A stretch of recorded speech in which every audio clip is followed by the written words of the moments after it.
ngon mạ bón ạ con hay còn ai mau vì bao nhiêu miếng rượu mai môn tịch thế ấy mai ban trong cha sờ bảy ngay nâng hộp hai ban xong rum tịch nha con ôi mai ấy thế con mau phải nhập á tao ban phải mày dân ai nong kia mong coi lên xanh hoa con chăm mái tiệp cho hộp phải hộp mau chỗ má tao cho được nóng á ផ្ទះម៉ែសង្សារខ្ញុំមកខិចដល់ថ្នាក់ហ្នឹងណោះខ្ញុំមិនដែលដឹងសោះ ngon cưới ngon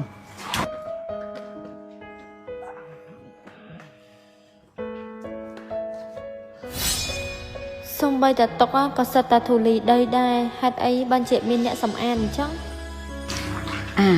con ơi nè hãy nằm này hộp sân từ đỏ sọt nữa ná chậm tí tiết mai từ sao mai được phương hộp thay ở của anh nhầm ở nhanh chừng nâng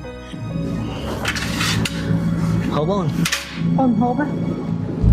nè ôn ở đây thua này á được chỉ mừng nghe mai ông pé nhá ở nãy chiêu mà tem bằng tập vốn á con mơ nãy mơ lơ mơ khổng thấy ở nãy trong mơ nghe mai mong mẹ hả câu nà công thì chơi cái này ấy ở mai dùng tô ná để mai nằm ban điệp trong hộp xong rung từ tôi câu từng pi mai mày mày chỉ nè khó mai nèแต่khó cứ chỉ nhúng mai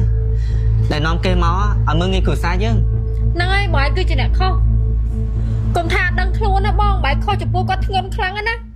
ខ្ញុំមកនេះមិនមែនដើម្បីមើងងាយគាត់ទេគឺខ្ញុំមិនដឹងគាត់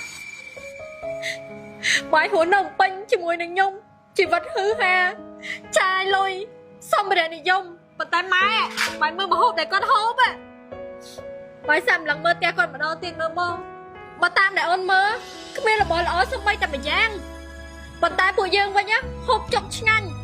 ចាយលុយហឺហាអូននឹងស្មានថាបងឯងបដ ாய் អីម៉ែគាត់ហួរនៅក្នុងជីវភាពពិបាកដល់ថ្នាក់ហ្នឹងឯងបងយើងមិនក្រណាយើងមានសមត្ថភាពគ្រប់កងម្ដាយតាមិនបានជា បតើបងចង់មើលថែម៉ែបានល្អដែរប៉ុន្តែបងខ្លាចពីអ្នកយើងជួបគ្នាដោយសារតែម៉ែ បាយខ្លាចបាយឈ្លោះគ្នាជាមួយអូនដោយសារតែម៉ែប៉ុន្តែបាយសុខចិត្តຕົកម៉ែនៅក្នុងជីវភាពមួយដែលគាត់ពិបាកខ្លាំងបងម៉ែគាត់មិនក្មេងទេណាគាត់ចាស់ហើយ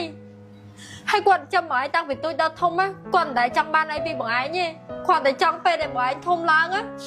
គឺបងឯងជួយមើលថែគាត់រស់នៅជាមួយគាត់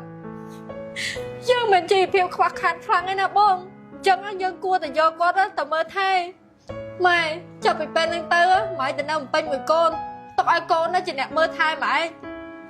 កូនមិនអាចទ្រាំមើលម៉ែរស់នៅជីវភាពបែបហ្នឹងបានទេម៉ែ បងអរគុណណៃច្រើនណាស់ណាដែលណៃយកពីបងម៉ែចាប់ពីថ្ងៃទៅពួកយើងហួរនៅមួយគ្នាណាម៉ែកូនណាយកម៉ែទៅនៅពេញមួយកូនណា កុំអីកូនអើយកុំអោយពិបាកដោយសារម៉ែអីអត់អីទេម៉ែនៅផ្ទះយើងបានទេណាកូន អត់ទេម៉ែអត់មានពិបាកអីទេម៉ែតែចាំថាពួកយើងគឺជាគ្រួសារតែមួយពេលថាគ្រួសារតែមួយគឺត្រូវតែរស់នៅជុំគ្នាចាប់ពីពេលហ្នឹងទៅកូនក៏ដូចកូនបកើម៉ែដែរកូននឹងព្យាយាមមើលថែម៉ែឲ្យបានល្អណាស់ម៉ែ